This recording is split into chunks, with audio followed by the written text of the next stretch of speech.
पाकिस्तान तहरीक इंसाफ के सीनियर रहनुमा और कौमी असम्बली के स्पीकर असद कैसर, जो आजकल बरतानिया के दौरे पर हैं, ने बरतानिया के सीनियर सहाफ़ी और एंकर आरफ चौधरी से खसूसी बात करते हुए कहा कि पाकिस्तान एक जैली हुकूमत से अमली तौर पर मार्शल लॉ है। PTI और अपोजिशन की दूसरी जमायतों ने फार्म 47 की जैली हुकूमत के खिलाफ अमली जद्दोजहद शुरू की हुई है। पाकिस्तान के मुख्तलिफ शहरों में हमारे कामयाब जलसे मुनक्कद हुए हैं, जिससे जैली हुकूमत घबराई हुई है। बहुत जल्द पाकिस्तान में जैली मैंडेट वाली हुकूमत खत्म होगी और अवाम की नुमाइंदा हुकूमत कायम होगी। इस वक्त अवाम महंगाई की चक्की में पिस रही है। जमहूरियत और पाकिस्तान के लिए हमारी जद्दोजहद जारी रहेगी।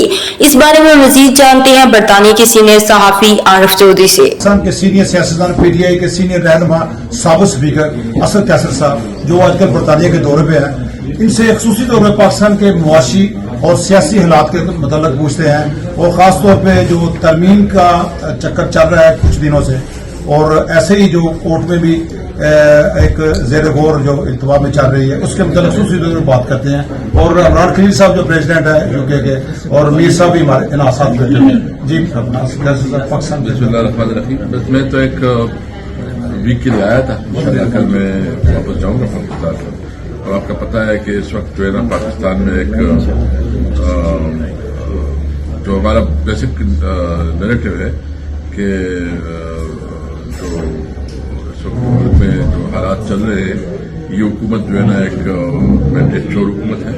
इन्होंने जारी तौर पर ये सब गवर्नमेंट में बैठे हैं और वो उसको लीगलाइज करने के लिए फिर इस किस्म की अमेंडमेंट लेके आ रहे हैं कि न तो इस असेंबली के पास वो इख्तियार है, न अथॉरिटी है, क्योंकि ये खुद फार्म 47 की पैदावार है।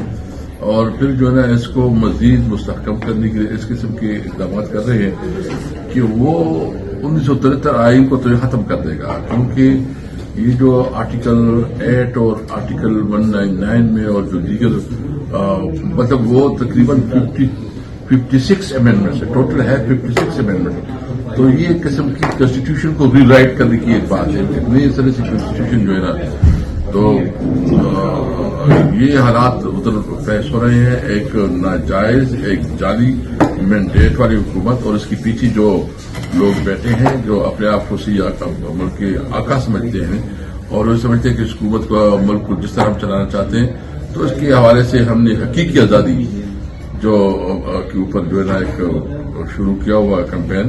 और माशाल्लाह आज जो है ना जो सुप्रीम कोर्ट के सामने हमारे राय ने किया, और खासकर फैसलाबाद में और मियांवाली में और बावलपुर में जो भरपूर एहतजाज हो रही है, पिंडी में जो हुआ है, तो ये एक तहरीक चल पड़ी है। अभी इसका रोकने वाला कोई नहीं है, और इंशाअल्लाह ताला इसको हम इस मुल्क में हकीकी आज़ादी हासिल करके दम लेंगे।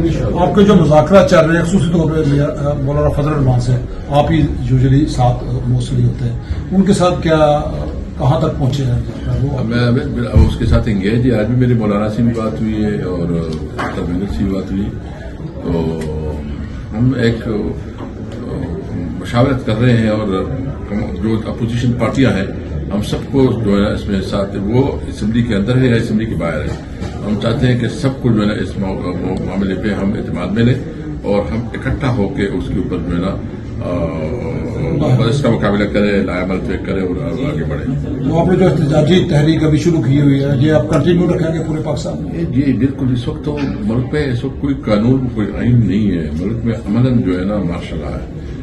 जरूरत इस बात की है कि अपनी जमहूरी हुकूक के लिए पूरी कौम निकले, और ये सिर्फ हम इमरान खान की रिहाई और जो कैदियों की रिहाई, ये भी इसमें हमारा एक एजेंडा है, लेकिन मेन हमारा एजेंडा ये है कि मुल्क को आइन और कानून के मुताबिक चलाओ। मुल्क को, ये मुल्क में जो है ना एक मजबूत पार्लियामेंट हो, और पार्लियामेंट भी वो पार्लियामेंट हो जो कि अवाम की सही मुंतखब नुमाइंदी पार्लियामेंट हो, और पार्लियामेंट भी वही जिसको अवाम की इत्मीनान हासिल हो। और हम चाहते समझते हैं कि अदलिया जो है ना मुकम्मल आज़ाद हो, उसके ऊपर किसी सिविलियन सुप्रीमेसी हो, और कानून की हुक्मरानी हो, और ये तब ये मुल्क चलेगा। ये आपका मुल्क जो है इस वक्त, इस मुल्क की तरक्की का राज क्या है, मतलब यहाँ अमल क्यों है? इसलिए है कि यहाँ कानून के ऊपर। जिस बात खबर रहने के लिए देखते रहिए अंडरग्राउंड न्यूज।